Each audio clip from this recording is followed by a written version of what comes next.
नमस्कार, मैं हूं संगीता राय। पूर्वांचल एक्सप्रेस न्यूज के इस वेब पोर्टल में आपका स्वागत है। आइए देखते हैं हमारे संवाददाता राम सकल यादव की यह विशेष रिपोर्ट।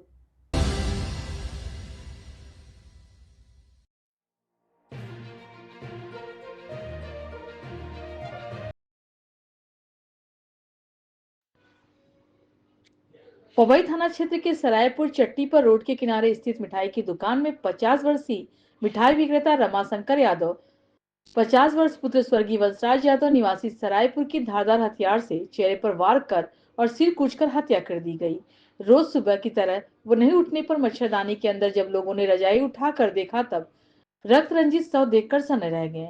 घटना के समय रमाशंकर अपनी दुकान पर अकेले ही चौकी पर रोज की तरह सो रहे थे।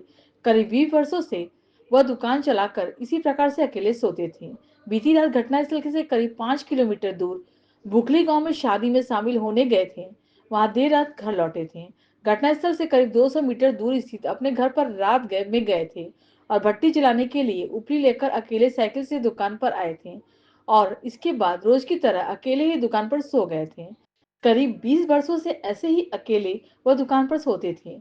रमाशंकर की किसी ने कोई रंजिश नहीं थी। उनकी दुकान अच्छी चलती थी, इसी में वो व्यस्त रहते थे। 5 भाई वो चौथे नंबर पर थे। उनके 2 पुत्र 1 पुत्री हैं। घटना की सूचना के बाद मौके पर स्थानीय थाना की पुलिस पहुंच गई। कुछ ही देर बाद फॉरेंसिक टीम भी पहुंच गई थी। एसपी ग्रामीण चिराग जैन सहित अन्य अधिकारीगण भी मौके पर निरीक्षण कर रहे थे। हत्या को लेकर तमाम तरह की आशंकाएं व्यक्त की जा रही हैं। एसपी हेमराज मीना ने बताया कि पवई थाना क्षेत्र के सरायपुर गांव में दुकान के बरामदे में रमाशंकर नामक व्यक्ति का शव मिला है। घर से 100 मीटर की दूर स्थित दुकान थी और काफी दिनों से दुकान पर ही रहते थे। चेहरे और हाथ में चाकू के निशान पाए गए। पुलिस ने जांच पड़ताल की है। शव को पोस्टमार्टम कराया जा रहा है। 2 व्यक्तियों के खिलाफ नामजद तहरीर भी दी गई है। घटना का कारण पुराना विवाद बताया जा रहा है। जांच की जा रही है। जो भी तथ्य सामने आएंगे उसी के आधार पर कार्रवाई की जाएगी। यादव अच्छा। ये शाम को शादी में गए थे लगभग 4:30-5 बजे के आसपास। हाँ। फिर वहाँ से रात 8 बजे तक वापस आ गए थे। इसके बाद हम लोगों ने दुकान बंद किया, फिर इनकी बाइक लेके हम लोग गए तो यहाँ पे बगल दुकान में चाय वाय पी रहे थे। हाँ। उसके बाद वहाँ से फिर हम लोग वापस आए। तो वापस आने के बाद तो ये यहाँ पे मतलब घर से होके आ चुके थे, यहाँ पे दुकान पे सोने के लिए यहाँ पे थे, मौजूद थे उस टाइम 10:30-11 बजे के आसपास। अच्छा। उसके बाद हम लोग घर चले गए। सुबह में आए, वही डेली हम लोग 5:30-6 बजे के आसपास आते हैं। ये आधा ही दुकान खोल देते हैं। सुबह में आए, उसके बाद हमने देखा एक दुकान अभी तक नहीं। फिर इनके पास आए, हमने सोचा कि कहीं गए होंगे बाहर मैदान उदान करने के, तब तक रजाई उठाया तो देखा मतलब किसी ने मर्डर किया है। अच्छा, चोट कहाँ कहाँ उनको कैसे लगी थी? चोट उनके मतलब पूरे चेहरे पे ब्लड है। अच्छा। और यहाँ हाथ में नस काटा गया है क्या? और उसका छिट्टा सब मतलब बाहर गया कपड़े पे। अच्छा अच्छा। तो किसी को आप शक है आपको किसी पे? अभी ऐसा कुछ नहीं, हमारे एक ज़मीनी विवाद है मतलब बस। अच्छा अच्छा। क्या क्या उम्र थी पिताजी की आपके? 45+। अच्छा। दुकान थी, किस चीज़ की दुकान थी आपकी? नाश्ते की दुकान थी लगभग 2-3 साल से। इसके पहले लगभग कम से कम 15-18 साल से किराने की दुकान थी और गल्ला वल्ला की दुकान थी। जब वो नहीं चला तो इसके बाद 2-3 साल से चल रहा है सही। अच्छा। जब आप सुबह पहुँचे तो ये मृत पड़े थे? हाँ।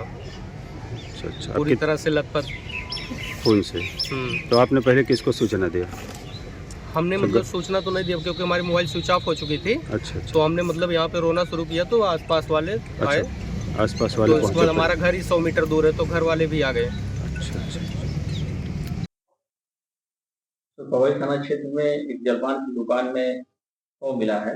क्या मामला है और क्या पहचान हुई है, क्या कारण रहा? देखिए, थाना पवई में सराय पुल नाम से गांव है। वहाँ पे एक दुकान के बाहर बरामदे में रमाशंकर नाम के व्यक्ति है। उनकी डेड बॉडी सुबह मिली थी और घर से करीब 100 मीटर दूर ये दुकान थी इनकी और काफ़ी दिनों से दुकान पे रहते थे। उसी में जब घर वालों ने सुबह देखा है तो उनको चेहरे पे चाकू की चोट है, एक हाथ पे भी चाकू की चोट है। अभी पुलिस ने सारी जांच की है वहाँ पे जाके और डेड बॉडी का पोस्टमार्टम कराया जा रहा है और इसमें 2 लोगों के खिलाफ में नामजद तहरीर प्राप्त हुई है। इसकी जांच की जा रही है। पूर्व से इनके द्वारा बताया जा रहा है कि कुछ इनसे विवाद था और जो भी इसमें तथ्य आएंगे उसी के आधार पे आगे की जो विवेचना है वो की जाएगी।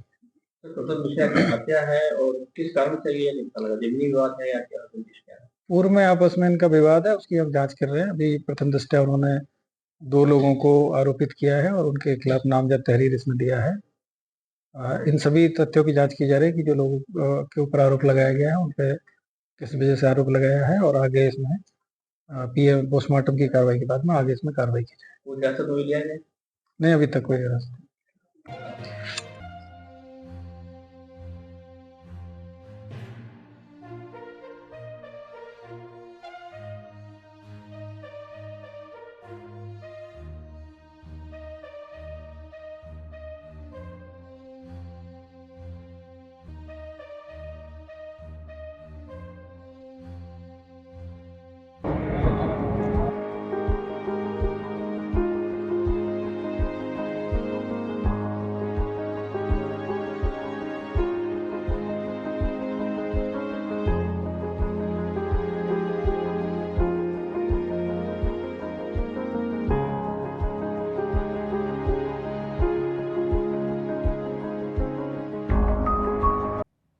अगर आपको हमारी खबर पसंद आई हो तो हमारे चैनल को लाइक, सब्सक्राइब और शेयर जरूर करिए।